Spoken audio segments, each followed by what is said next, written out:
Shalom, sahabat Ragi yang dikasihi dan diberkati oleh Tuhan Yesus Kristus. Bagaimana kabarnya di pagi hari ini? Senang sekali rasanya saya Pendeta Ranu Wijaya boleh kembali berjumpa dalam program Renungan Pagi di kanal YouTube Jemaat GKI Banjarbaru. Hari ini firman Tuhan bagi kita sesuai dengan Nats Almanak Gereja Kalimantan Evangelis, diambil dari Injil Lukas pasal yang ke-24 ayat yang ke-36 sampai ayat yang ke-40. Mari bersama sebelum kita membaca dan merenungkannya, kita bersatu hati di dalam doa, kita berdoa. Selamat pagi ya Bapak, terima kasih untuk anugerah dan kasih karunia-Mu kepada kami di hari yang baru. Di mana hari ini kami mau bersama mendengarkan kebenaran firman Tuhan untuk menjadi dasar dalam mengawali setiap aktivitas kami, ataupun kami rindu Tuhan boleh menyapa kami melalui kebenaran firman-Mu. Urapi kami dengan kuasa yang sama, di waktu yang berbeda, di tempat yang berbeda saat ini, karena sebenarnya kami sungguh rindu Tuhan boleh melawat kami dengan kebenaran firman-Mu. Berbicaralah ya Allah, karena kami sudah siap mendengarkan kebenaran firman-Mu. Amin. Saya akan bacakan baik kita dengan satu judul perikop yang diberikan oleh Lembaga Alkitab Indonesia. Yesus menampakkan diri kepada para murid. Demikian bunyi firman Tuhan. Dan sementara mereka bercakap-cakap tentang hal-hal itu, Yesus tiba-tiba berdiri di tengah-tengah mereka dan berkata kepada mereka, "Damai sejahtera bagi kamu." Mereka terkejut dan takut, menyangka bahwa mereka melihat hantu. Akan tetapi ia berkata kepada mereka, "Mengapa kamu terkejut dan apa sebabnya timbul keraguan-raguan di dalam hati kamu? Lihatlah tanganku dan kakiku, aku sendirilah ini.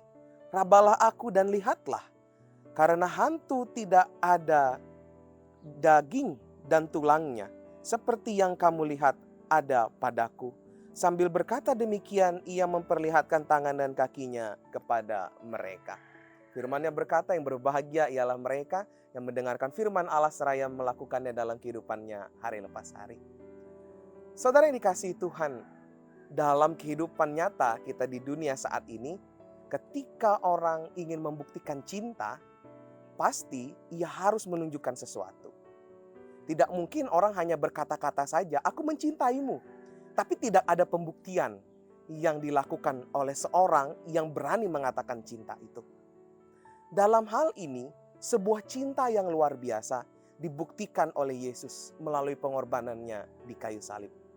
Tetapi ketika ia membuktikan cintanya melalui kematian dan kebangkitannya, ada suatu sisi atau suatu kejadian di mana para murid pada saat itu mereka masih merasa takut dengan bukti cinta yang sudah Tuhan lakukan di kayu salib.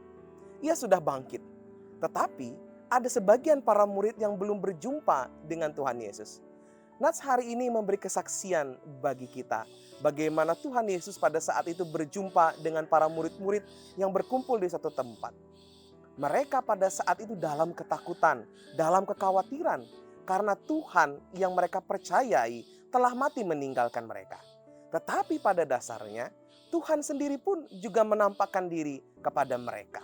Ketika Yesus berjumpa dan menampakkan diri kepada para murid, apa yang dilakukan oleh para murid pada saat itu? Mereka takut, mereka khawatir. Karena mungkin bukti yang Tuhan Yesus tampakkan pada saat itu adalah bukti yang lain atau hantu, sehingga membuat mereka menjadi khawatir.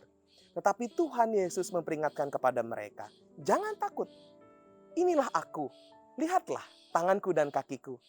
Bukti nyata yang Tuhan sudah nyatakan melalui cintanya yang sungguh luar biasa bagi para murid, bagi kita manusia, sudah dinyatakan saat ini bagi kita.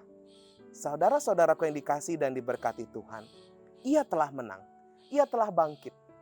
Bukti cinta yang Tuhan sudah tunjukkan kepada kita adalah melalui pengorbanannya di kayu salib.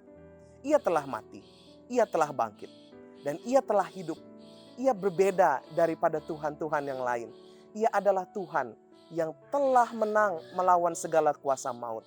Dan saat ini, mari kita belajar bahwa bukti cinta yang Tuhan sudah nyatakan bagi kita manusia adalah bukti cinta yang nyata.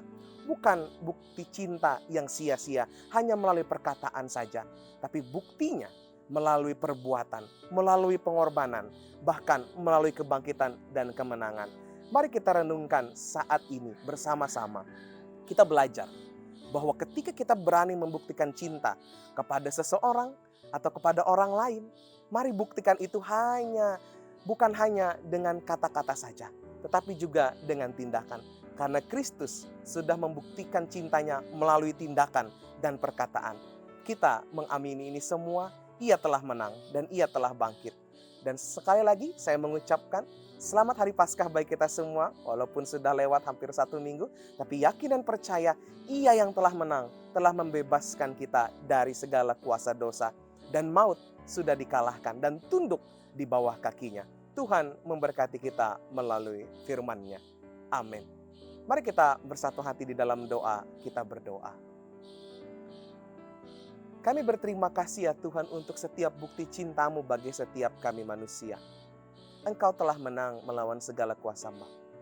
Engkau menampakkan diri-Mu kepada para murid. Dan mungkin saat itu ada keraguan-raguan. Apakah para murid melihat hantu? Tetapi mereka benar-benar melihat Allah yang hidup. Yesus yang benar-benar membuktikan cintanya melalui pengorbanannya di kayu salib. Menunjukkan bagaimana tanda paku di tangan dan di kaki.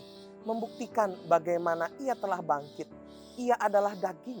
Ia adalah Tuhan yang boleh mengalahkan dan menang atas segala kuasa maut. Dan hari ini ajarkanlah kami pula untuk bisa membuktikan cinta. Bukan hanya melalui perkataan, tapi juga dengan tindakan kami. Pakai kami semua Tuhan, berkati kami di sepanjang hari ini. Dan kami serahkan hidup kami seutuhnya hanya ke dalam tangan pengasihan Tuhan. Di dalam nama Yesus Kristus Tuhan kami yang telah menang, kami berdoa. Amin. Terima kasih sudah mendengarkan renungan pagi di hari ini. Kasih Tuhan Yesus Kristus memberkati kita semua. Shalom.